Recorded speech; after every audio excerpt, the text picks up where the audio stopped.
നമുക്കിതാ ഈ ഒരു സാധനത്തിനൊന്ന് തുറന്ന് പൊട്ടിച്ച് നോക്കാം.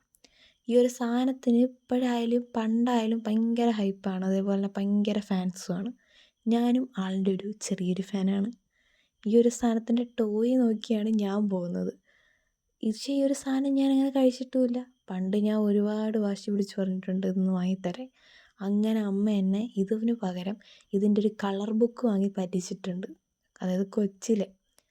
കാര്യം ഇത് ഞാൻ കഴിച്ചിട്ടില്ലെന്ന് പറഞ്ഞാൽ സത്യമാട്ടോ, ഞാൻ അങ്ങനെ കഴിച്ചിട്ടില്ല ഈ ഒരു സാധനം. അപ്പം ഞാനൊരാഗ്രഹത്തിന് ഞാൻ വാങ്ങിച്ചതാണ്, കഴിക്കാമല്ലോ, അതായത് ഒന്ന് ടേസ്റ്റ് ചെയ്ത് നോക്കാനായിട്ട്. അങ്ങനെ ടേസ്റ്റൊക്കെ ചെയ്തപ്പം എനിക്ക് വലിയ ഗുമ്മായിട്ടൊന്നും തോന്നിയിട്ടില്ല. പിന്നെ ഈ പിള്ളേർക്ക് എന്തിനാണ് ഇതിൻ്റെ പിറകെ നടക്കുന്നതെന്ന് എനിക്ക് അറിഞ്ഞുകൂടാ.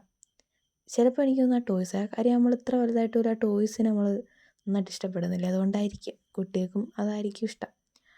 അപ്പോൾ എനിക്ക് ഇതിൻ്റെ ടേസ്റ്റൊന്നും വലുതായിട്ട് അത്ര പിടിച്ചിട്ടില്ല. അതായത് നമ്മൾ ഈ പാൽപ്പൊടിക്കകത്ത് എന്തോ ഒരു സാധനം ഇട്ട പോലെയൊക്കെ ഇരിക്കുന്നു.